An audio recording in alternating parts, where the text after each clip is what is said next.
Welcome to Self-Care with Jason and Walo, a new podcast that we've just started. All about looking after yourself, your mental health,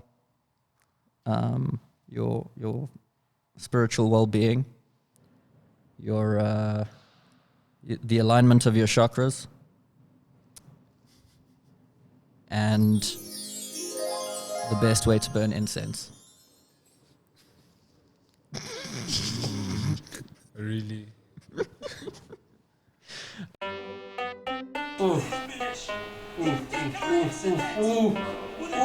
As sharp as vinegar and as cool as a greyhound's nose. Look at Zidane, bro. Oh my gosh. That tackle could dehorn a caribou. I don't know who this guy is, dude, but he's as hyped as I am for football. Oh my gosh. I don't know.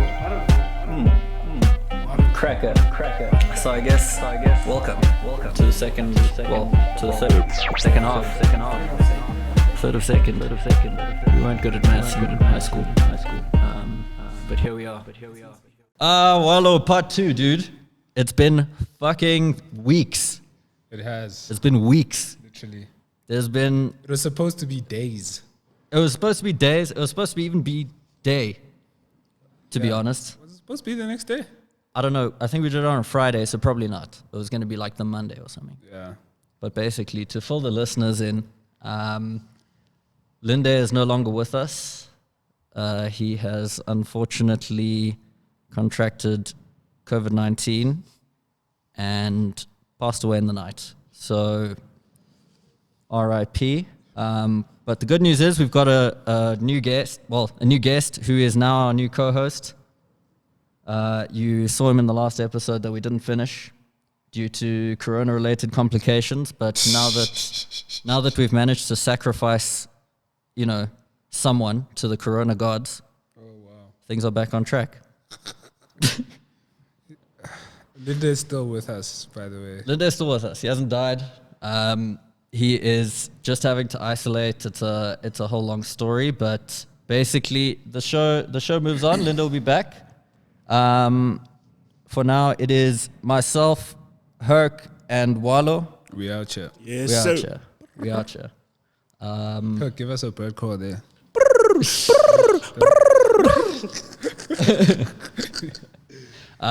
So just some new developments as well, because we're in between a lot of exciting new things. As always, the studio. We're in a new studio that is another new studio while we wait for the new studio. And this studio has all the drip.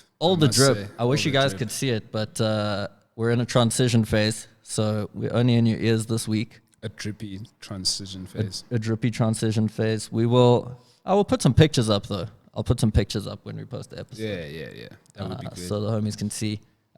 We might have a table tennis match after this, so that I can whoop Walo again. I already killed him. No. That's fake Denial. news. Dude, you're talking about self-care just now, bruh. Hey, bro, I don't care. Your mental health. Listen to you. Self-care. You sound like you're having a mental breakdown. Bro, these are emotional times. I'm struggling. From losing a table tennis game. It's cool, bro. Now, be honest though. Have your emotions been... I'm not going to lie. My emotions throughout the pandemic have just been a little bit more volatile than usual. Yeah. No, I could definitely agree, but I think at first I wasn't pissed off. I was irritated. Right. Like, so the first lockdown was irritating. Yeah. Now it's like, now I'm pissed off. Because you're like, why are you pissed off? Because lockdown, like the second because now everyone's run out of money. Yeah. Got you. A whole bunch of stuff is getting affected. Sure. Unnecessarily. And also a whole lot more people are paying attention to what's going on. And when you realize things, you just get pissed off. And then when you realize another thing, you get even more pissed off. So it's like, you just spend like quite a lot of time being pissed off. I got you. What I did like a few weeks ago, I think 3 or 4 weeks ago, but I went on a social media break for the first time like ever.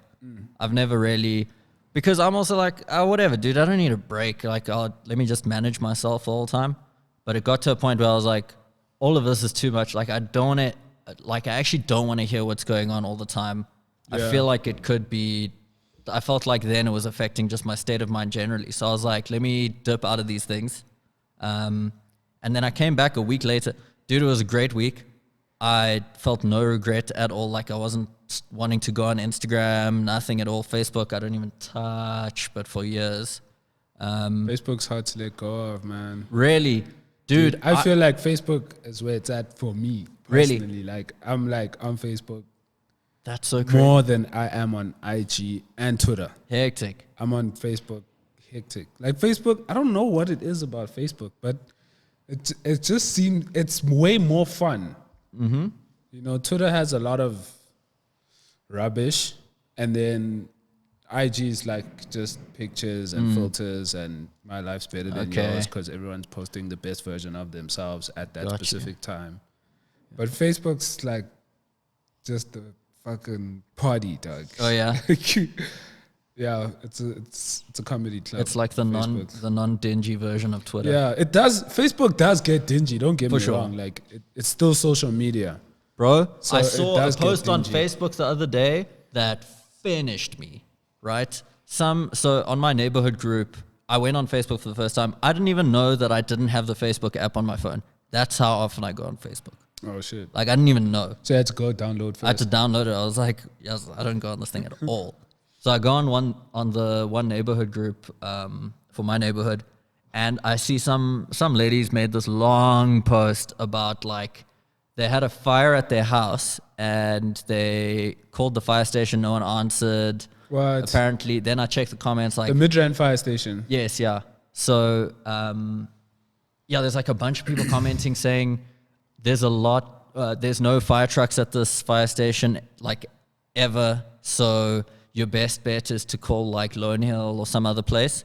But her whole post was like, I can't believe that, we have a fire at our house and we had to call the cops and this and that. And at the end of her post, she says, #all lives matter. Wow. And I was like, oh, dude, the comment that I made, and this is my first engagement on Facebook for a long time, but I commented and everyone was upset. I was like, this is risky. But I was just like, I won't lie. The All Lives Matter hashtag at the end sent me. And then, dude, I was finished, honestly. It's like the worst use I've ever seen. It's not even like The worst use of like that. the worst use of that. It's like anything like you trip and fall over, like, I don't know, a banana. And they're like, oh, all lives matter. Imagine, dude. And then some dude comments on it, and I'm like, here we go. I make one mistake, and now Oaks are going to come and roast me on Facebook. Fred. And all he did was, like, he was just laughing. He was like, #all fires matter. Dude, that shit broke me. I've never seen such a funny all lives matter. There's no, on social media, there's no victory. Social media is undefeated. Bro. Like, you can't, there's no winning on social. It's actually, like, I was thinking about it this morning. I was like, all of us are just involved in, like, tit for tat activism. Yeah. It's like, men are trash. Not all men are trash. Black lives matter. All lives matter. Like, anything that's going on, there's just contrarians sitting on the other side of the hashtag. Yeah. Trying to, like, dissect that hashtag and then form a movement. And it's like, no one actually is trying to be progressive. Yeah. It's like, we're trying to fix this issue. Because if you're trying to fix any issue, you can't deal with all issues at the same time. Dude, that's exactly. So it's like, exactly okay, what I think. Yeah. what do we need to deal with? What's important right now? Let's fix that issue. Once that issue has been sorted, we move, or once we're close to sorting that issue out, and we can now give resources towards sorting out the next issue, then that's what we do. Yeah. But it's like, if we're all going to have all these 50, 100 hashtags of problems that we need to solve, it just doesn't make what doesn't I was make thinking, any sense. which I was thinking back when the Black Lives Matter movement was, like, started, well, whatever it was, blowing up this month ago, whenever it was. But I was like, I think it was such a weird thought, because I was like, I think unity is not the move here. like too much unity can be detrimental to your cause. Yes. Because when you involve too many people, you dilute the message, and then ask 10 different people what Black Lives Matter is trying to accomplish now. They have different reasons. All different answers, dude. And it's because, like, I get the idea of trying to get everyone behind one cause so that you've got, like, power, negotiating power, momentum, the public have their eyes on it, like as many people watching as possible. But I just think that when it comes to activism and problem solving are very different things, but it's weird because activism is presented as if this is a method of problem solving. Yes. But actually, activism is for awareness, and awareness doesn't solve any problem. Like, you have to actually start breaking things down. But I think the definition of activism has also been diluted. Yeah. Because I would think that activism comes from the word act. Oh yeah, I got you. So if you're acting, you're actually taking. You've got to be active. You're actually taking part in solving a problem. Yes. But now it's like everyone's just social media activists. Yes, it's awareness. That's all it is. Yeah, and so awareness doesn't solve anything. So It does, most people aren't but, activists actually. Exactly. You just said you don't actually do anything, so you don't act. Yeah. You just make people aware. But everyone thinks they're an activist. Like, here's a great example that I laughed at so much. And listen, shoot me down for this if you want. But Let's hear it. this challenge accepted hashtag. Hey. What are we talking about? Jason's what is sister it, dude? is in the room, Hey, my guys. sister's in the room, and I can see I'm going to get backhands after this and probably get schooled. But you know what? The microphone is mine, and now you're about Jason's to listen to just me mad because he was and left no one out, else. guys. He felt left Dude. out. This is all I see. That's why Black he's and white mad. photos of chicks saying hashtag challenge accepted. Dude, that's all. I only saw that. What's the challenge? I don't know, dude. I don't know what the challenge was. No, but it came out. The reason came out. Did it? Yeah, it started with some Turkish girl that was murdered by her boyfriend. So how did I see 1,000 I don't know. posts? I don't know. 1,000 posts, and this is the first I'm hearing about this. Look, I read an art on Facebook. You know what I'm saying? Sure, Because sure. Facebook has all the More content, all the I get juice. it. You I know? get it. So I read the article on Facebook, like, yo, man, if you're wondering and feeling left out and wada, Yeah. this is why all the girls are posting black-white pictures of themselves. Because I also asked my girlfriend, I'm Yeah. like, yo, why are you guys doing? She didn't do it. She's like, bruh, I don't know why people are doing it, so I'm not gonna do it because I don't understand what's going on. All I was thinking, right, when I saw it was, this is the most female way that you can approach trying to generate awareness about a problem. It's like, no, they must figure it out. We'll just throw signals out, and then hopefully people just pick up on what we mean. And then I get home without getting you dinner, and I've got a burger in my mouth, and you're like, hey, why didn't you get me a burger as well? And I'm like, I don't know, just tell me if you want the burger. Don't expect me to just read like, oh, well, you're probably hungry because But it's I'm dinner sure time. they were planning to tell us at stage. Oh, yeah? When we get into our next argument. So that they can bring it up and be like, and also, you didn't fucking do the challenge accepted thing. Yeah, I don't know, man. That's what I'm saying. It's this tit for tat, like It really activism. is. It's like, It yo, really is. what can we do? What can we? It's like I was explaining to women with the whole men are trash thing. I'm like, yes, I'm definitely with you. Like, men are hectic, you know. Men put like women through like hectic situations and whatever. It's like, oh, men are trash, and I'm like, yo, some of the trash guys that y'all are scared of, the good guys are also scared of them. Yes. So it's like, there's not just imposing tyranny on you guys as women, but like they're also doing the same to like other men in different circles. But obviously, like, I don't know, but I don't think they're like going around raping men. But like, Yeah, for sure. but like just certain situations, you know. So it's like a couple of years ago, there was this this guy who used to act on one of our local on Rhythm City. Yeah.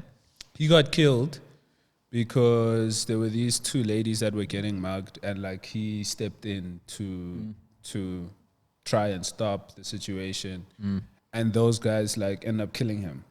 You know, so it's like that's why, like, a lot of guys are like, yo, I'm not getting into that, which sucks. It does suck, because the thing with us is that if I, like, dude, if a guy on the street that I don't know is doing some violent shit, and I'm like, hey, he's gonna be very comfortable doing that violent shit to me. But with women in public, men are less, regular men, obviously not psychopathic men, but are less, well, they're not gonna fight a woman. Whereas in a bar, guys will fight me, guaranteed, because I'm a guy. There's like this license. But the one thing that I've sort of thought about when it comes to like the male dynamic, especially in South Africa, I think that we have a problem with alcohol. Men, specifically. Not just men. Women as well, but I'm saying the problem is amplified with men because, dude, alcohol makes you violent. Not everyone. Doesn't make you violent. No. Not everyone. But why do you think brandy is called karate water in Pretoria? Like, I don't know. Dude, this thing, that's why I don't understand that. Look, I think if you get violent when you drink, Yeah. I think that's a character trait that sits in you while you're, as a sober man, walking around. But then don't you think you shouldn't drink? No, I think you should deal with your issues. Either way. Yeah, so maybe don't drink, deal with your issues. And then and try once you've drink. dealt with your issues, then maybe you can drink again, or maybe you don't ever need to drink again. Dude, I've also found with some guys, like, the thing is substances mix with people differently. So some guys, you're like, bro, this guy can't drink. Yeah. He becomes a nightmare. Like, no one wants to, it's like, no fuck one this wants guy. to be around. You know when a guy gets like shark eyes, where it's like just there's nothing there. Have you ever had that when your friend is like, nah, not really. dude, I've got friends that get We're drunk, pretty cool with alcohol. and there's like, dude, you look at Blank it, face. there's like nothing, and you're like, oh, you're dangerous, dude, bro, you are dangerous. Why? Because there's nothing stopping him from like. Bro, it's like He's they like in become just not do that mode. person. Yeah, they become not their regular self, and they become like this other character. So how do you stop that person from drinking? Dude, Because it's also like how some guys will try to justify, like if a guy gets rapey when he's drunk, and we're like, no, it's because it's just like, no, bro, I drink a lot. yes. Well, not. I a don't lot think anymore. alcohol is the But- problem. I think especially our country's relationship with alcohol is a problem. Look at when they opened the bottle stores. Have you ever seen queues like that since 94? Dude, people are celebrating. First guy's walking out with his first quart. People are like, yeah. Like, But then, so you also need to think why the situation is like that. It's not necessarily alcohol. mm-hmm. So I'm going to make an example with like what they did in Portugal, Sure. because they had a drug problem there. I think they had an opioid problem. Was it crystal meth? I think involved? they had a very big drug problem in They general. did. So one of the ways in which they actually did it, because they were trying to be like, look, we made all these drugs illegal. Yeah. So now the drug dealers are just making way more money because of the risk to sell the drug. So if there's more risk, you charge more. Yes. And everyone's still prepared to do drugs, right? So she said, look, let's make the drugs legal. So we hurt the drug dealers by the pocket. Yes. But let's also stop treating drug addicts like outcasts. Yes. Right? Let's try and reintegrate them Yeah. back into society. Let's have programs where we deal with the issues. We basically take an opposite approach here. And that's actually what contributed heavily towards the downward spiral of the drug epidemic that they were sort of facing. So now not as many people are. So basically it's like on this series, Midnight Gospel. Like a lot of drug addicts, it isn't necessarily the drug, but it's like the individual is hurting. The individual is running away from pain, certain responsibilities. They have certain traumas that they need to deal with. They have all these different issues. And obviously, when you start doing drugs, in the beginning, it feels good, right? But then towards the end, you've only just exacerbated the problems that you actually have. Sure. And now you've also built a physical dependency on the drug. So it's just like, and then on top of that, you also deal with society treating you like an outcast as well, so that just perpetuates the problem. Yeah. So when you say, look, in South Africa, we have a drinking problem, we need to sit down and actually be like, okay, fundamentally, why is there a drinking issue? Why is alcohol the drug of choice? Because it could be anything. We could have, in America, they have an opioid problem. Exactly, yeah. Do you know what I mean? Yeah. In other countries, they've got a different problem. No country has a marijuana problem. I just feel like everyone should just smoke weed. Just by the way, no one to date, and you can check wherever you want, has ever died from smoking marijuana, and yet it remains illegal, but alcohol kills people. Cigarettes kill people. You know and what I'm those are literally like some of the most profitable industries in the world. Yeah. So I think like the issue with South Africa and alcohol isn't the alcohol, because I feel like it's a bit of a lazy observation. So if you look at SA, you need to be like, okay, who are the people that have an alcohol problem and why? Yes. So from me taking a look and observing, like, okay, I know it's us. Yeah. So when I say us, I mean black people. Like Sure. our drug of choice is alcohol. Okay. Right? Like a lot of, and like, but when it comes to other drugs, like most of us is just scared to death of everything else. We just want to drink. I see you, yeah. That's our drug of choice, right? But now you also need to understand that majority of black people in this country are hurting, right?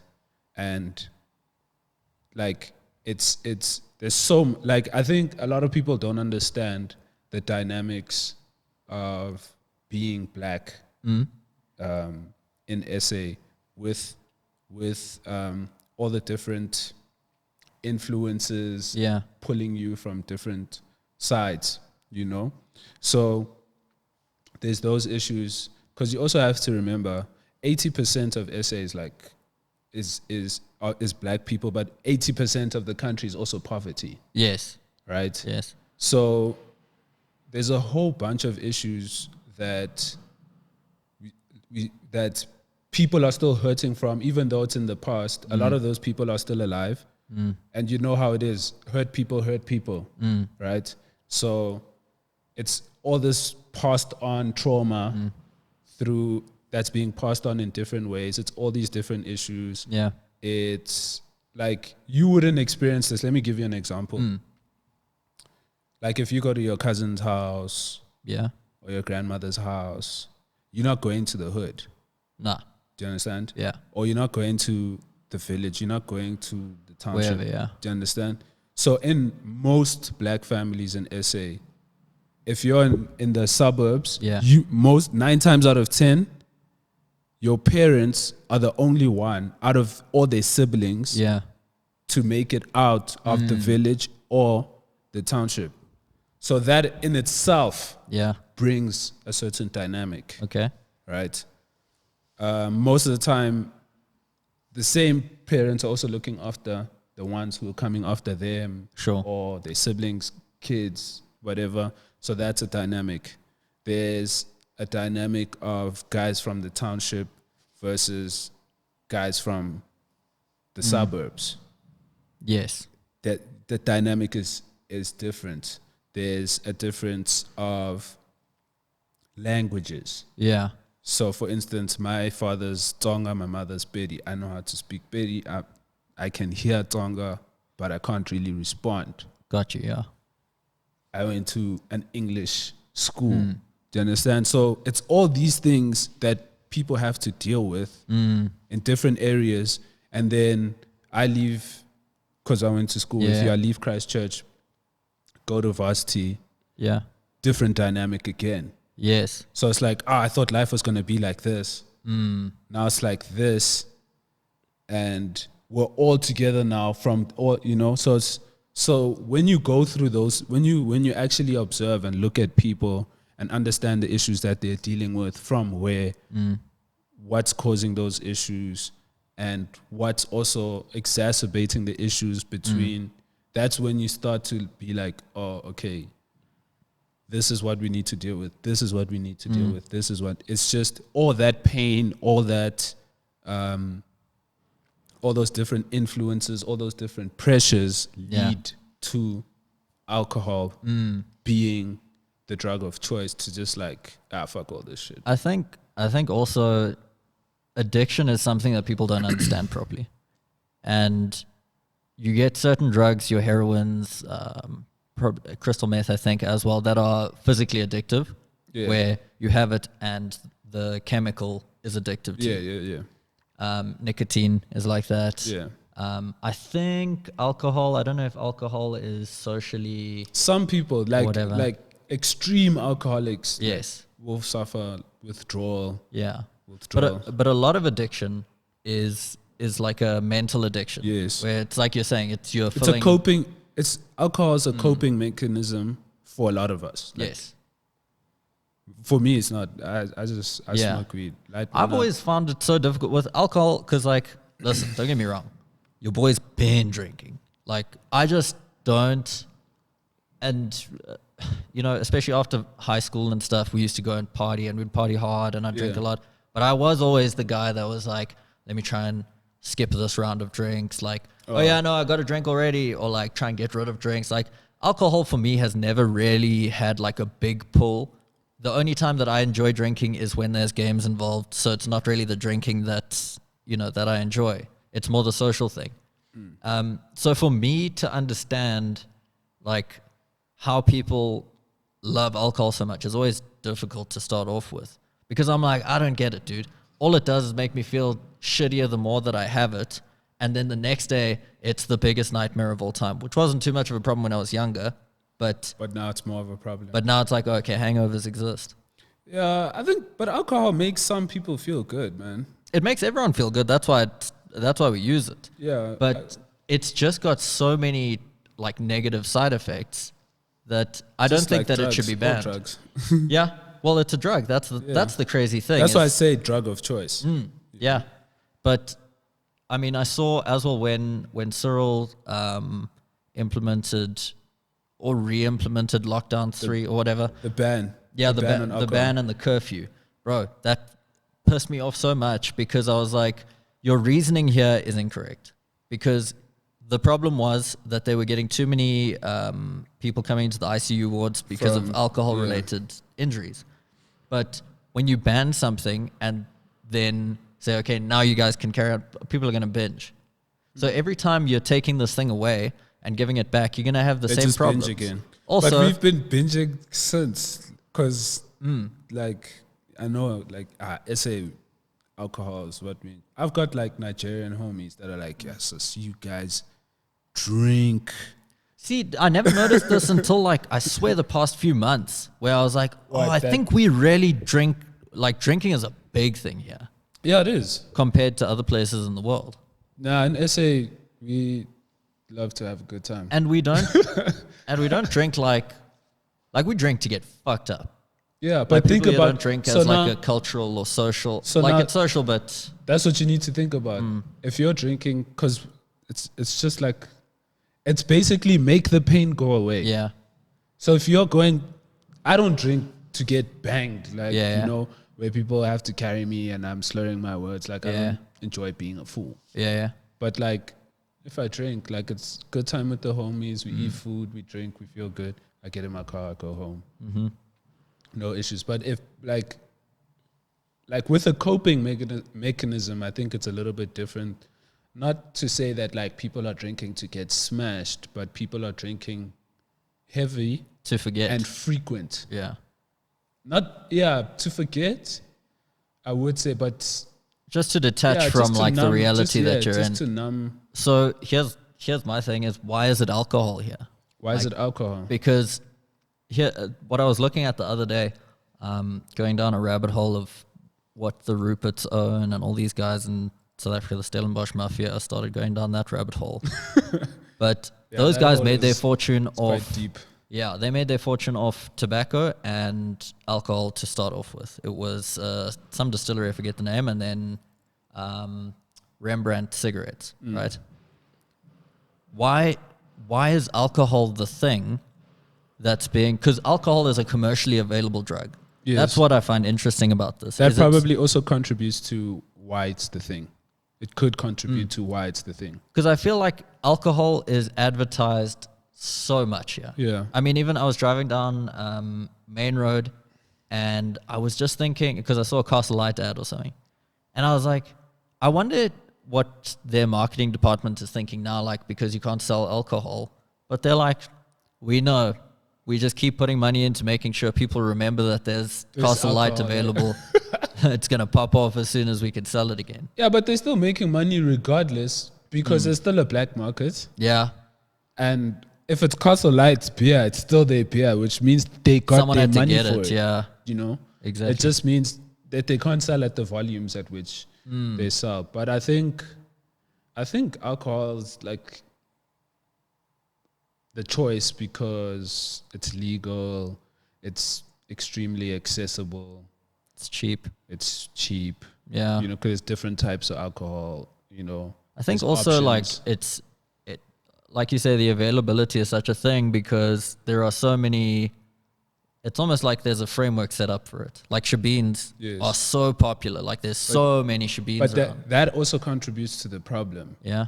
You know, because I think once you start reintegrating, but it's even difficult. It's so difficult with alcohol because like alcoholics are not treated like outcasts in SA, but like That's the thing. half It's like of SA is alcoholic. I feel like we can't even tell who's an alcoholic really. Yeah, like we 'cause don't really everyone- understand. Yeah, everyone just drinks. Everyone drinks. The cops, you can even like there's cops they've been caught for drinking on the job. Yeah. I don't know. I think once you start dealing with issues Yeah. and once you start giving people the ability to feed themselves and just ensuring that people have their basic human needs sorted, then you'll have some people that will drink less. Like okay. And I think that is the way to solve the problem, but it is a very long term and Yeah, like it's super long term. you've got to have that in conjunction with other initiatives. I know that there is like this company, what are they called? I think aware.org, not aware like the greeting, because that would be, I wouldn't have brought that up. Like awareness. But aware, yeah. And they're always like, they're involved with those Castle Light concerts that used to happen where they bring guys from overseas and like they're a major sponsor there. So I know that there are these, like, I think that's the main organization now to promote responsible drinking. Yeah, but you see, the problem I have is like you're saying they were with Castle Light. I'm already like, dude, that's conflict of interest. That's the crazy Like, thing, dude. I'm not even imagine a drug dealer promoting safe use of drugs or say no to drug abuse. Yeah, it's like you're just like gonna tell me what you want to tell me. Yeah, but at the end of the day, you see, Castle Light knows. They know, like, you can have all the campaigns that you want. These people are still going to buy alcohol. They're gonna drink, yeah. Because the problem is you can't hold, if you are partnering with an alcohol brand and they're not an anti-alcohol company or anything. It's just responsible drinking that they're trying to promote. It's like the message on a cigarette box, Yes. smoking can kill you. It's Yeah. like they just did that so that people could be happy, a And box people could be buy, ticked, dude. but we're still going to make our money anyway because these people are still going to buy these cigarettes. Yeah. So for me, that's not like, I also feel like it's just lazy. Like but most people do these things. I was saying to myself, thinking in the morning in the shower. Yeah. Like, if a lot of high-level doctors actually cared about people, Sure. they would call the pharmaceutical industry out, and they would call the food industry out for feeding us all the bullshit that they feed us.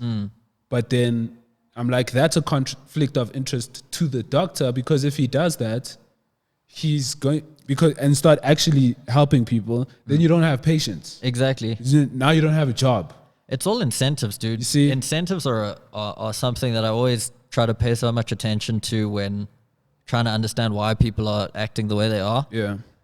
And I mean, one place where the spotlight has been very hectic. I don't want to talk too much about Corona, but like in America, the incentive was very clear there to the doctors of like, you get $8,000 if someone's diagnosed. You get $16,000 if they get put on a ventilator. Yeah.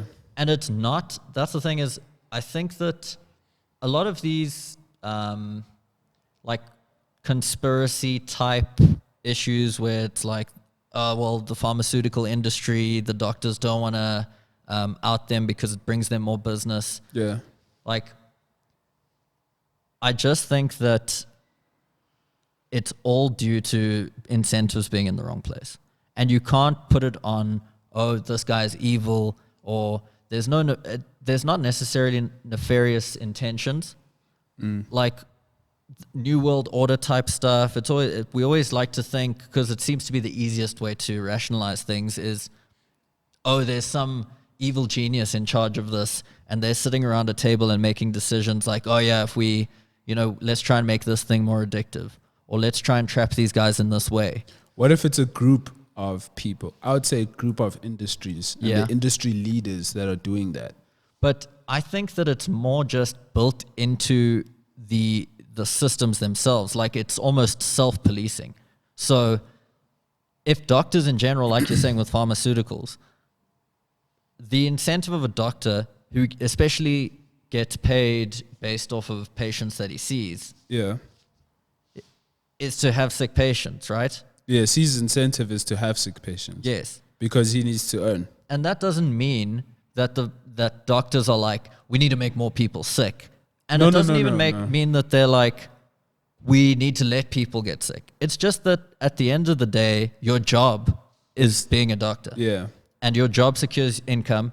And as soon as you start losing income, things get hairy. That's why I was saying high-level doctors. Yeah. I wasn't saying like your GP or your surgeons. I mean people who are doctors. For sure. That have a say in where the industry goes. Yes. The guys at the top, because the reason why I'm saying, if you take a look at the industries and see how they're intertwined, money, the money system, the financial system, the education system, the religious system, medicine, food. It's almost like it's a circle. Yeah. Right? And the self-policing that you're talking about is done where the individual isn't even aware of it. Yes. So you are protecting a system. You're not aware that you are protecting it.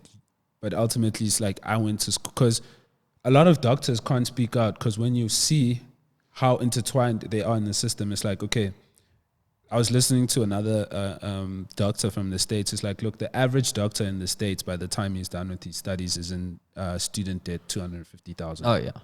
Right? So that's the education system, and the financial system got you by the balls. Oh, I got you, yeah. Do you understand? Yes. And you're a doctor, so stepping into medicine. So now it's like, okay, I need my license to practice as a doctor. Yeah. And I need to work. Right, the license is obviously to work. Yes. And I've got this 250,000 Rand student loan that I need to pay off. Yeah. And as soon as I start working and my account starts now being run up, the bank's calling me saying, yo, let's go. There's a new Discovery Range Rover 7. You can get this 7-bedroom house. You got this bond. You want this loan. You want this credit card. But right? So just while we're on that, that's what I'm saying is that it's not like there's some puppet master or even a board of puppet masters pulling the strings going, yeah, no, now that this guy's making money, try sell him something so that traps him in more debt. It's just like there's sales department and it's the system. me as it's a salesman. system. Exactly. It's like the whole system, the thing as a whole ends up producing certain results. Yes. And I think those are the places where we can start, if we can start figuring out how to change that and make a system that hopefully gives us better results, then that's the way to solve these things. But this idea that I understand that there are certain very powerful people that are in control of a lot of things. Yeah. But they hire people that outnumber them 1,000 to 1. And I'm not saying that this is need for a revolution or anything, but it's like everyone in their job has to act out a certain way because they're incentivized by their boss to do certain things. Whether it's like you can earn more money, so you're ambitious and you're trying to make something of yourself, or a lot of people just are trying not to get fired. So they will do what they need to do to not get fired. Yeah. So that's why... Which perpetuate the system, even though that guy's acting for himself. Exactly. Because he's just acting in self-interest, but his interests have been dictated by the company he works for, and he has to work for someone to make a living. I mean, that's just what it comes down to.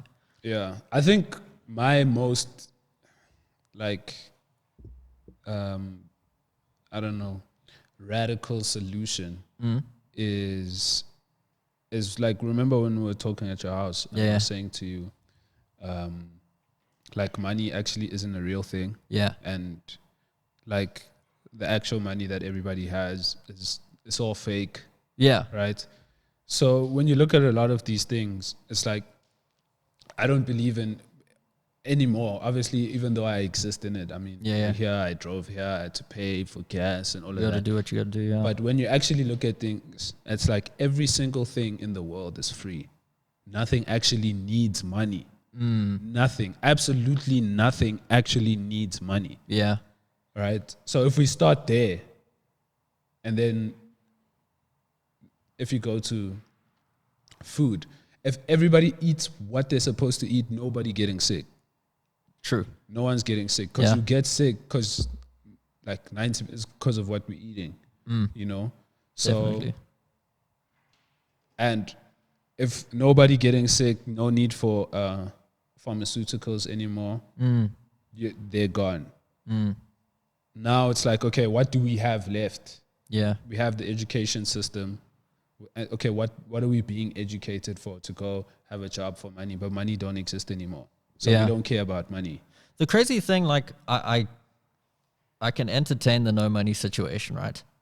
The only thing is, it is a good way of assigning value to certain things and creating fairness in terms of, like, if I give you this, because I think what happened was that moving from the barter system to a monetary system, a barter system is very difficult to keep fair, because I'm giving you a cow and you're giving me 300 carrots, and it's like, how do we have a central way of measuring the value of things?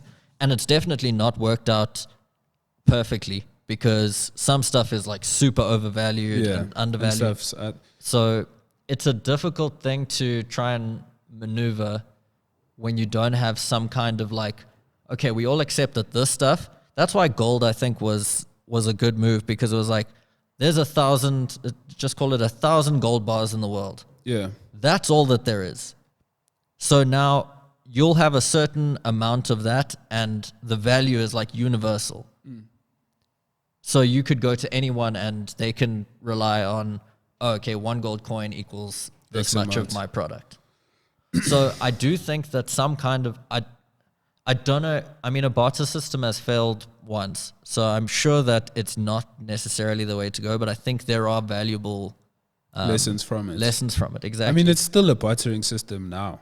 Yeah, it's just like something in between the barter. Yeah. Exchange time for money, and you exchange your money for a product or a service. Exactly, yeah. You know, it's just, for me, like, but this is obviously in a perfect world. Yeah. You know, if everyone could just do whatever the fuck they wanted to do, like, my brother, whether he has money or not, he'll wake up and work on a car. You know, whether there's money or not. Yeah. So, like we're saying at your house the other day, like, if you just wake up, money's gone, poof. Okay, what does everybody want to do? Because we still need to eat. And you've got to incentivize people still. We still need to drink water, clean water. We still need all these different things. It's such a difficult thing to solve without having a central exchange. Maybe the need for that value to be attached to us. Maybe there's something wrong with that. Maybe, listen, I mean, we'll probably find out that cryptocurrency starts solving a bit of these problems. But it's just more fake, even though I do endorse crypto. Yes. But it's like we went from fake money to even more fake money because now it's not cash. Yeah. It's not currency. So it's just like here's the thing, right? Energy on a laptop. I have a very poor understanding of cryptocurrency. A very poor understanding of it. Okay. I'm going to tell you that right now. But here is the good side of it that I see. It's fully traceable. So all of this shit where banks are taking your money and reinvesting it and making their money there, that shit can go away. Yes. But I also think it's kind of like the Scientology of money. In terms of? Scientology in religion, right? Mm-hmm. Most religions, thousands of years old. Scientology, literally made up by a dude that was the most prolific fictional author of all time. And he died like the other day, dude. So it's usually we give credit to money just because it's like, well, the system's been around since before all of us were around, right? It's been around for so many hundreds of years. Mm-hmm. But crypto came about in our lifetime. No. And we're like, okay, but we had a problem with who created money in the first place. And now there's a new version of money. And it's like, okay, but who made this? It can't just exist in the internet. Like, this thing had to be made. So the same problem that we have with money now, where we're saying, like, who decided all of this? Who owns all the money? Like, money is fake. We've spoken about how interest just makes this whole system very strange. Yes. Because it's one of the most devilish concepts. Dude, so just to quickly go over that, but basically, to simplify everything, money doesn't exist unless the central bank makes it, right? Or confirms. it, right? Yes. Governments go to the central bank and they say, in whichever country it is, it doesn't matter. The system is basically the same. They go and they say, listen, we need R1 billion. Yeah, but not mostly. So governments aren't necessarily the ones who are getting money directly from central banks. Sure. It's the banking system of the country. Not retail banks, but the high-level banks. Yes. So whoever it's going to be, if it's the government, if it's their banking system or whatever, but basically someone goes and says, we need this much money. They say, cool, we will give you that much money, but also you have to pay interest. Yeah. But they are the only people that create money. Yep. Bro, if I have a chicken farm and you get eggs from me and I say, dude, you got to give me more eggs when you come back, but you don't have a chicken farm. I'm the only chicken farmer on the planet. Exactly. Dude, it can never balance out. Yeah, it's never ending slavery. So we're all slaves. If you have $100, if you have any money, even if you're not in debt like with the bank, that money that you have is tied to debt. Yes. So you are low key in debt. So it comes down to, if you took all the money in the world, physical, non-physical, digital, whatever you want to call it, if you took all of the money we have, and put it together and went to the absolute final person who has to get paid, the ultimate money maker in the world, you would be short. Yeah, you'd be short. Because of interest. Yep. So what the fuck, dude? Every time I think about this, I'm like, what is going on? Bro, I went through that for the longest time. Like, wait. We're all slaving for this thing that's not real. It's so strange. So that's why I'm saying, like, that's why I said the whole money system was just because. So now we went from that, right, to crypto. Yes. And you can't get crypto. Okay, you can. Actually, you can't get crypto without money. Yeah, because you have to buy it. Because you either have to buy it. Yeah, but what are you mining it with? You have to buy the stuff to mine the crypto, right? Unless you can actually so the whole exchange thing is just like, we exchanged fake for more fake. Even though, like, I got you, I'm also like, I have Bitcoin and Ripple, but I'm just like, I'm only doing it for my competence and survival because I want to be comfortable and I don't want to, have to walk around everywhere. I think also it comes down to, obviously, all of these things are very confusing and there's a lot of unanswered questions. But I also look at all of this shit, life in general, as we're playing a game. And there are rules in place, and sometimes those rules are really stupid. But listen, if you want to win the game, you got to play by the rules. Yeah. It's like if you think the offside rule is stupid and you're just going to play offside, all right, dude, you're not going to score any goals. Like, you can complain and you can scream and shout and whatever. If you protest for long enough, the offside rule changes. Exactly. It could change, but you got to be ready to lose and not score goals for a long time. Yeah. And then you got to get other people to also get on board and be like, hey, listen, by the way, guys, just forget about success for the next while. We're going to try and change the whole system so that we can be successful according to how we think the world should be run or how the game should That's be played. the only way to do it. Yeah. There's really, there's no other. How do you say drop the whole money system? How do you go to a company, the big ass companies, central banks, the government, and be like, money's fake, it's all bullshit, let's stop all of this? Yeah. You're going to be met with major resistance. Because the people that can make those changes are the people who would not want it to change because they're having a great time. Yeah. Like, the winners are the ones that get to change the game. No, but even people at the bottom won't want it to change. Do you think so? Trust. It's also because they also don't understand that it's all fake. Yeah. So if you tell them, they won't be able to understand because it's like, bruh, I want to stay in that house. Yeah. I need X amount to stay in that house. But I'm like, bro, you can build that house. Exactly. Yeah. Like, people are building mansions in Limpopo for no money. At discounted rates. Yeah. Man. Mansions, they're building crazy. And the only difference is no, if your mansion isn't in Sandton, then it's not that valuable. It's like, yes. What do you mean, bro? I get it. But it is also because it's future value, business, but it's money. See? But I'm talking about a structure here. Yeah. Let's say we have two architects and I've got this undefeated architect, undefeated for 10 years. Yeah. And he goes and builds a house there in a land that's not considered valuable. Yes.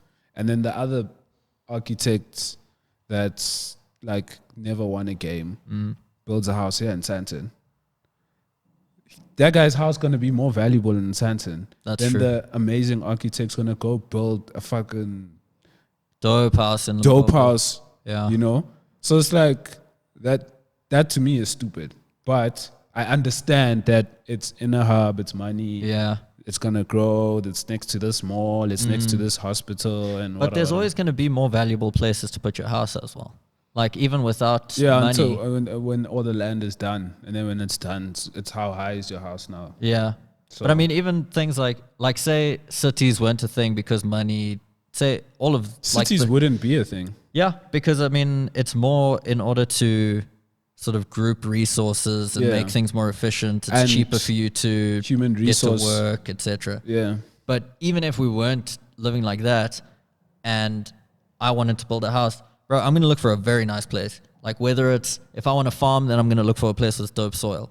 If I want a view, then I'm going to look for a place with a view. Yeah. And all of these places will have different value. However we value them, they will be valued more than other places, depending on the person, obviously, and what you're looking for. So I think that, listen, things are always going to be more valuable than other things. And that's where money does help, because we can assign a general number to things and go, okay, well, this is that much. You can work this out, the value of this out based off the things around it almost. Yeah. Yeah.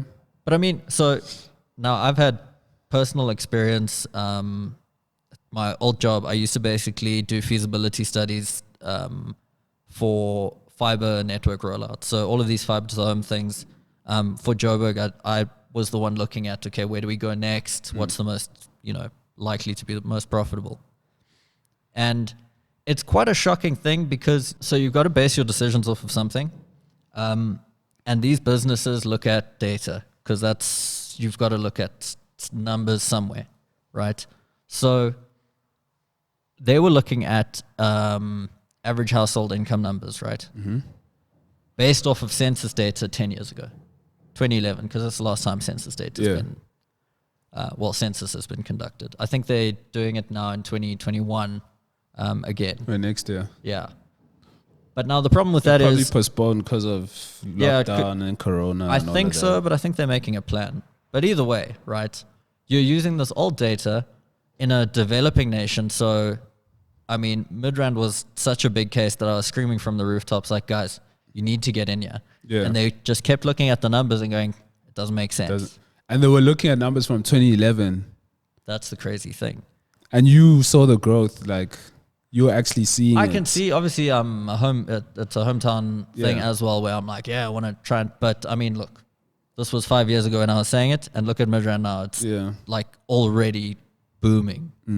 So because I've seen that there, I'm like, oh, this is how big companies have to make decisions, and it's based off a lot of data, and that it makes sense when you think about, like, how do I make the best decision? Let me look at the past and let me try and get info from the area. But then you find that, like, it has very little to do with the eventual uptake of the product, whatever the income was in that area, just because different suburbs have different, the community is different, they operate differently, some areas are younger. Like, that was my thing with Midrand. Midrand's pretty young. Not to hop on it. Dude, Midrand, average age is super young. I think it was like 28 when I checked. Not average age, but the median age. So the most commonly found age you'll find in Midrand is about 28, so under 30. Very high percentage of educated people in terms of tertiary education, all going to be buying apartments. Those three things are, for a fiber rollout, dude, that's what you want. Because young people use the internet the most. Yeah. We value it the highest, so we'll spend more on it in terms of the percentage of our salary. Yeah. Very high density, obviously, because people are buying smaller places. Yeah. Apartments are popping up all over the Exactly. The traffic is stupid. And very well-educated people they've got higher requirements of internet usage. It's not just a case of, I just want to play games, but even though gaming is such a huge driver. So that I saw those things and said, guys, I think this is a good idea. And they said, based off the numbers, it's not ready. So when you... But you see, they dropped the ball on that. They dropped the ball, but how many companies are doing this? Because it always comes down to someone's job is on the line at every step.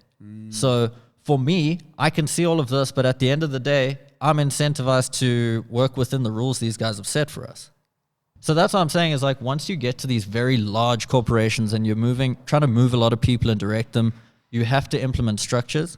And these structures, I think a lot of the time are going to end up being counterintuitive to what you're trying to, or counteractive to what you're trying to accomplish.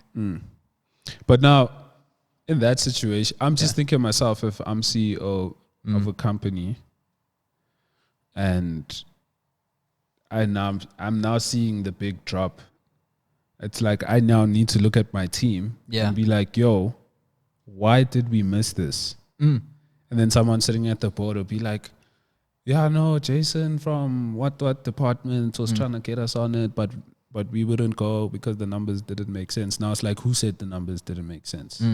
And why? But the problem is, like, even then, so the CEO, as much as he's in charge of the business, especially when it comes to infrastructure, which is what that is, there's so much money involved. When I say there's so much, dude. But I think a lot of CEOs don't know how to run companies. This guy did. So I will say this guy did. Okay. Very, very. But I also mean at the highest level. Yes. Because of the way, when you actually look at these companies, you're like, what? How did this guy? A lot of the time it comes down to funding as well. Yeah, it's just because the guys providing funds, they don't understand and they don't need to understand any of these industries. They'll just tell you, look, here's the money, this is what I want. And the CEO is just like, okay. Funding is everything. Like I say, with infrastructure, dude, funding is everything. And that's how they did so well in the first place, is those guys had access to funding, dude. I think we got 3 billion funding. It was all public, so it doesn't matter. But I think second year, it was either second or third year, we got 3 billion rand funding, and they said, go build 100,000 homes this year. And that murdered every other competitor, dude. We just absorbed them. We're like, all right, another small one. You guys join us. We'll buy your networks. Like, and it was funding at the end of the day. And the reason that we could get the funding is because we made this whole situation where not made the situation, but we could present numbers to these guys and say, these areas are the most profitable to go into because look at their income statistics. And these guys are not concerned with trying to figure out how your business works. They're concerned with, okay, am I going to get a return on this quickly? And with those numbers, we could say, based off of this, yes, you will get your return within this many years. But what I kept saying eventually was, I don't think that this is the major difference maker. I thought the major difference maker was how you communicate the product and to people. Yeah, and the price point at the end of the day. Some areas you're going to go to and the price point is too high. That's just it. But like, think about it this way. Say that there's the richest area, right? A suburb of 1,000 homes, and they make ridiculous money. It's the richest suburb in the country, right? Then a middle-class suburb of the same amount of people, and they still fall within the bracket of what we can build, right? We make exactly the same amount of money from both those places. But yet we prioritize the place with the highest income, which is like, it makes sense in your head because you're like, well, we want to go to the people with the most money, but they spend the same amount of money per product as the people in the middle class area. And as long as that middle class area is not finding your product unaffordable, which they weren't at all, they'll still continue to buy. Yeah, there's no difference. And then what you find is that the richer areas have bigger properties, so it's more expensive to roll out. More expensive to maintain. Yeah, the poorer areas, for lack of a better term, are the ones that have smaller properties. The people, they are more interested in where do I get online content from than the super rich. Like, super rich people are not trying to be on YouTube all the time. Like, they got shit to do. Yeah. Whereas it's people. Some of them don't. For sure. For sure. You'll be quite surprised. Like, some rich guys are literally just chilling, trying to figure out what the fuck to do. For sure. I mean, you get guys like that, but it's such a small percentage of the population. Yeah. So it's just a strange thing to, like, while I understand the logic behind making decisions in this way, and like I said, I think you'll find that this is pretty universal. You're going to go for whatever you see to have the most potential for income for you, right? Yes. So we look at it that way, but then it can be counteractive to what we're trying to accomplish. Like, when you're trying to, this is why I had this problem, I think we might have even spoken about it in the last episode, but I feel like people with money are trying to make businesses that make money. And money, like you were saying, is not useful to the world. Yeah. Things are useful to the world. Management of our resources, finding new ways to do things, like improving the human experience. It sounds wishy-washy and shit, but dude, that is literally what you want to improve. But that's also, if you actually look at it, that's where money goes. Yeah. So, like, you know, this, like, people like saying money attracts money. Yeah. But then if you actually look at it, it's, okay, there's a place where money is. Yeah. And there's another place where money is. But in one of the places, money was generated through certain skills, certain what you were talking about, make the human experience better, and that created money.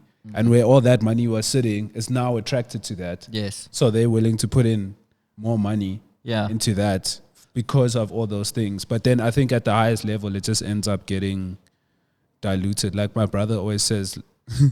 Once the pockets are fat and your stomach is lined, you lose the quality of your product and your service. Like, we were complaining about FIFA, saying because when Provolution was like giving FIFA a real good run for their money, FIFA was making amazing games. Yes.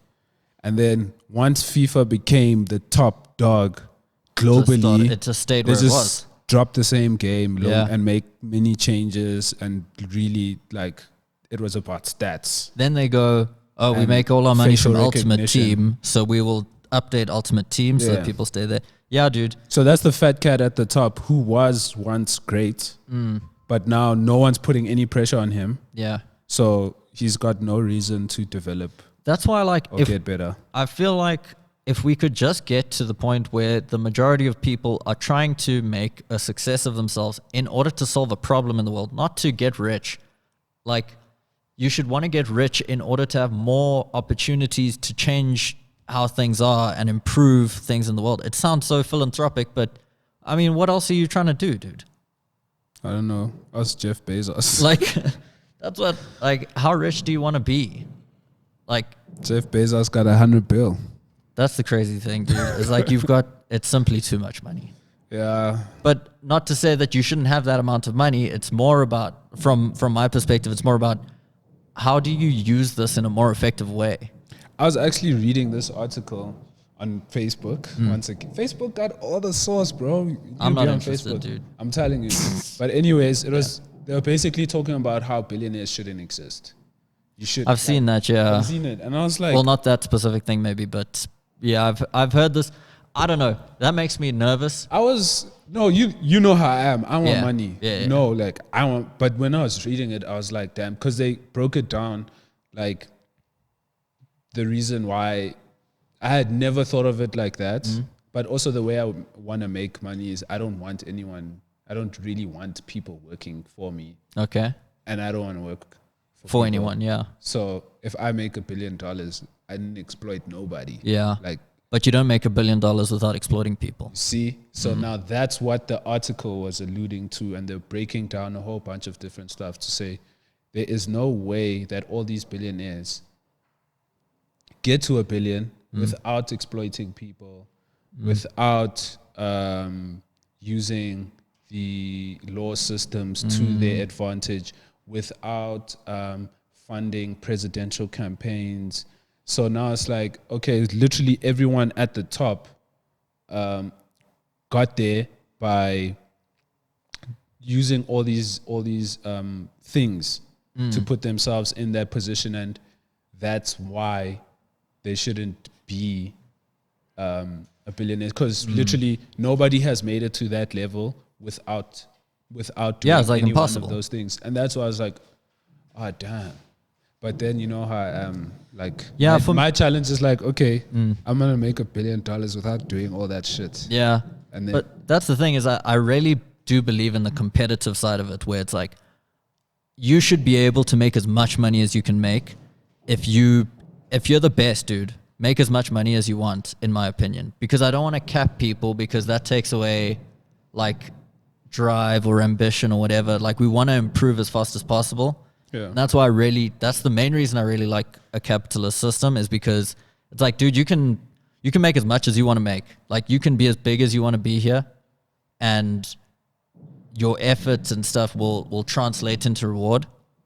So it's not like if you've done enough according to the government, it's like there's no more incentive for you to create anything new or to make anything better. Yeah, it's a tricky one. Because I'm also at heart a capitalist, but I also do understand. I also do think that capitalism does create a lot of poverty, and I'm also like the biggest hater of poverty. Like I hate seeing it. You know. Do you think there's a point where the stuff we're trying to create with all of this money and the product of a capitalist system, do you think there's a point where that solves poverty because it gets so advanced? Like, if we advance technology so much that we're like, okay, we can now make sure that no one is living in poverty. Everyone gets fed, everyone gets educated properly. I don't think so. You don't think there's a point that gets to? The reason why is because that's based on people and that's based on character. Sure. And not everybody has the same character. Not everybody has. So that's why I think it can never be there. Things will always be withheld. There's always going to be people in power, no matter what. And ultimately, most of the time when things are being withheld in this world we live in, it's the minority withholding from the majority. Yeah. And that's why I'm like, in a capitalist system, it'll never work. I think, I don't think any one of the systems is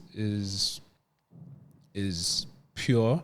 I think a mixture of everything makes a little bit more sense to me, because I'm also not about full-on communism or socialism, because I think that's like, you're going to kill a lot of amazing minds, innovation and stuff if like you that. do that, you know. But then at the same time, it's like capitalism actually exacerbates poverty, so it's like we need to think about that as well. But there are good things that we can take away from all these different ideologies, and we can make a new one. So, like, okay, here are the best things from all the other ones. Let's see what we can do. So you know how we've industrialized things to the point where it's like, listen, it's too difficult for all of us to try and farm our own food. Yeah. So let's get one guy to do it, and then they provide everyone, and we just give them money. Don't you think that that's a socialist system? Like Woolworths, as an example, right? If you don't have to have any idea how food is made, where it comes from. So it's like we're in a capitalist system, but it's socialist. But it is socialist in a lot of ways, right? Yeah, but SA is low key like communist. Yeah, I have heard Even this. though it makes it. So ANC's like mandate is a communist mandate. Okay. In what sense? In the sense of, you know, initially what they want, like free education. Yes. And give everybody land. Yeah. And we're going to free healthcare for everyone. Yeah. But obviously, dude, it's difficult to be a communist when you get rich. Exactly. That's the thing. It's like, you're like, yeah, communism. Then you get in power. Like, you guys are the worst communists in the world. Yeah. You're like, you guys are idiots. But I think, I mean, listen, my history knowledge is very poor, so don't quote me. But isn't that how all communists and socialist sort of regimes end up going? Well, China's set up like that now. Yeah. China is a communist country, and the communist government gets money from all the rich guys. And then, like, but why everybody else is just, because where else are you going to get money from? No, but I'm saying, like, why in a communist society, why are they rich people? Isn't the whole point for there to not be rich people? Because once again, it comes down to the question of character. Yes. Right? There are people who don't want to be political at all. But they want money. But they're politically connected, they're tied. Because at the end of the day, there are projects in China that are run by companies that, even though, like, you know how China just takes over everyone's, what do they call it? Intellectual property. Oh, yes, yeah. You know? Like, you got this business idea, it starts booming, boom, Chinese government comes in, takes that, everything is censored, everything happens on WeChat. Sure thing. But they're specific, they like the Alibaba guy, you know? There's a lot of guys like that that are not political. They're not in, but they're in bed with the government for different projects. Yeah. And that's how China's able to roll out a lot of their things. It seems ultimately it's like you guys are also doing the same thing, but their communism is it's quite oppressive towards, so they've managed to get to that stage, but they've also managed to push out production to such a high level to where even China was locked down, people still needed stuff from China. Yeah. You know? But the problem with that is so a lot of the rich people know that China's a shit country to live in. Yeah. So they send all their kids to go study outside the country. Yes, I heard this as well. Then the kids don't want to come back to China because they realize, we actually live in a shit country. Yeah. We're not coming back. And now there's also like this huge mental health problem with the men in China, because China had a 2-baby policy for like 10, 15 years, and they were aborting baby girls. So now there's a gender... is there an imbalance in the population? There's a gender imbalance in the population because it was done over a generational period of time, which is like 10 to 15 years. Sure. So now there are less women and a whole bunch of men. Hectic. Right? So all the women are picking the rich guys. Yeah. And all the rest of the guys are like they're depressed. What are we gonna do? Yeah. They like literally have no one. They're like, oh, all the women are going for the rich guys. That's and so they got crazy. like 1.5 billion people. Yeah. So now imagine all the men that are chilling there with literally no honeys. That's so No crazy. honeys. I would die. I would leave that country, bruh. But can you? How hard is that? Maybe we should do an excursion. Oh, Next episode, we're going to be broadcasting from China, the Communist Republic, and then we'll do the following week in North Korea. Yeah, China really sucks, dude. It sucks. Yeah, that's why. And Chinese food tastes better in SA than it does in China. Oh yeah? That's crazy too. When were you in China? I wasn't there. All my boys that went there. Oh, okay. So I'm like, yo, how's the chicken chow mein in China? Because I'm eating chicken chow mein here and I'm loving it. And we have these Chinese people here that are making it for us. And it's amazing. They're like, bruh, everything in China tastes shit. Really? Everything. I've heard, I mean, it can't be everything. Dude, they said everything. Really, eh? All of them crazy. said everything. I had another homie that went to Japan. He said the same thing. Really? Yeah. I've heard people complain about Japan as well. I'm sure that there are very nice places as well. I don't know. Like I'm Asian cuisine. I'm sure sushi in Japan is supposed to be like, it's crazy, yeah. oh, and they're like, no, bro.